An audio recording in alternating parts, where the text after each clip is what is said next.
People always ask me, Ellen, how do you fly a plane? I don't know.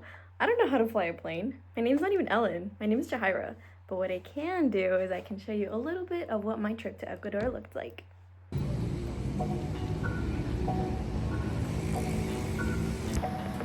The day after we landed, we took the opportunity to walk around and explore the city of Quito.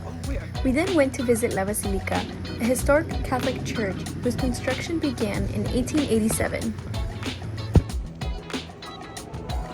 While we were there, we walked up so many steps to have a beautiful view of the city. It was so worth it.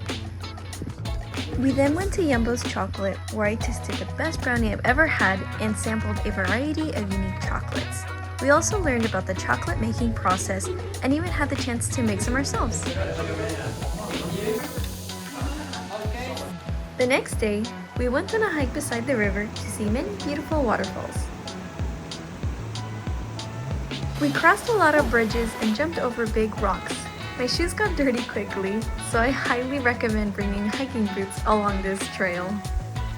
It took us about 2 hours to reach the largest waterfall in the area, but it was so majestic and calming that I didn't mind the journey at all.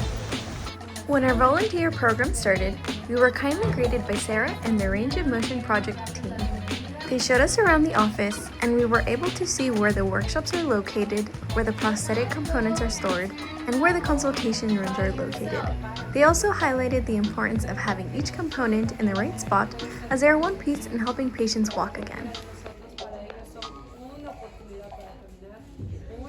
We were then split into teams and assigned to different prosthetists. Our prosthetist was Marcelo, and our first patient was Victor, who was an above-the-knee amputee. Marcelo first taught us how to cast the patient, and we were able to quickly learn to be able to help him out.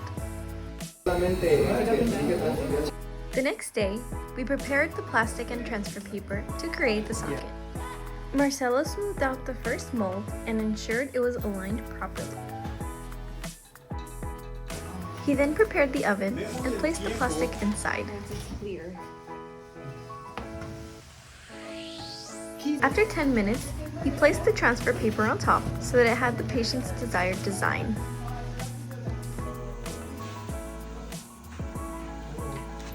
After the plastic was heated in the oven, he placed it around the mold to create the socket. He then cut off the excess plastic and smoothed out the cut.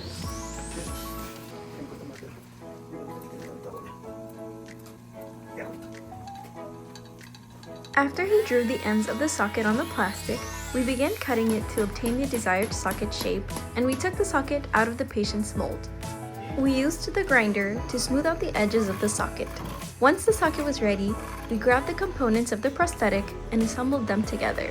And just like that, we had created our very first prosthetic. The next day, our patient Cesar came in ecstatic to try out his new prosthetic. After 7 months of not being able to walk, he was so eager to show his wife and children how he was able to walk with his new prosthetic leg. As the week went by, we were able to finish making the prosthetics for all our patients and deliver them to our patients. They were all very happy to receive their new prosthetic, and they were very grateful for the hard work we put into making them.